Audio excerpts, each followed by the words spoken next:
تو یہاں یہ فرمایا کہ فَبِظُلْمٍ مِّنَ الَّذِينَ هَادُوا،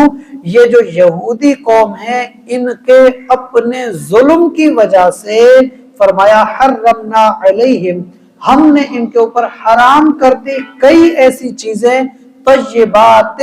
احلت لہم، جو پاک بھی تھی، طیب چیزیں تھیں اور ان کے اوپر حلال بھی تھی۔ اللہ نے ان کے ظلم کی وجہ سے ان کے اوپر وہ چیزیں حرام کر دی۔ وَبِصَدِّهِمْ عَنْ سَبِيلِ اللَّهِ كَثِيرًا، اس کی ایک وجہ یہ ہے کہ یہ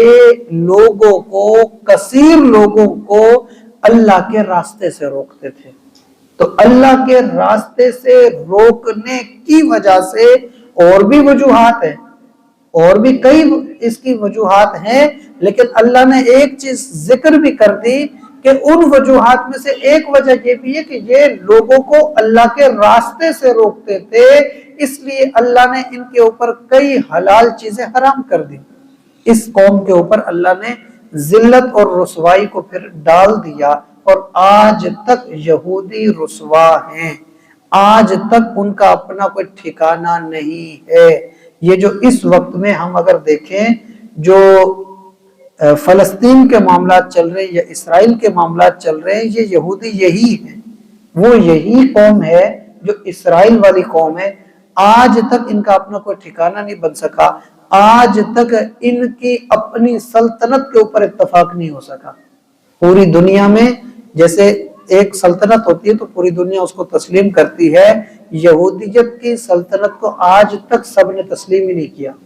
تو کچھ مانتے ہیں کچھ نہیں مانتے، لیکن اتفاق نہیں ہے۔ یہ ایک قرآن کریم کی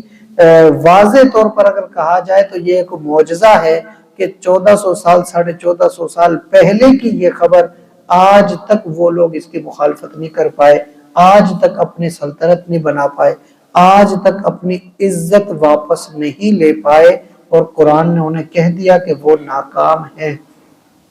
ان آیات کے اندر جو چیزیں بیان کی گئی، ایک تو اللہ تعالیٰ نے وضاحت سے یہی چیز بیان کی، دوسرا اس کے اندر سبق ایک یہ بھی ہے کہ جن گناہوں کے تذکرے کرتے کرتے ذکر کیا گیا نا، اس میں سے ایک ہے اللہ کے راستے سے روکنا۔ اللہ کے راستے سے روکنے سے کیا مراد ہے؟ مراد یہ ہے کہ اللہ تعالی کی رضا کے جتنے بھی راستے ہیں، نماز کا راستہ ہو، دین پر عمل کا راستہ ہو، قرآن کا راستہ ہو، محفلوں کا راستہ ہو، اللہ کے ذکر کا راستہ ہو، اللہ تعالیٰ کی محفلوں کی شرکت کا راستہ ہو، کسی بھی طرح سے جو چیز اللہ کے قریب کرنے والی ہو، اللہ کے ذکر کے قریب کرنے والی ہو، ایسی تمام تر چیزوں میں کسی بھی طرح سے رکاوٹ ڈالنا، کسی بھی طرح سے بندے کو اس میں مصروف کرنا،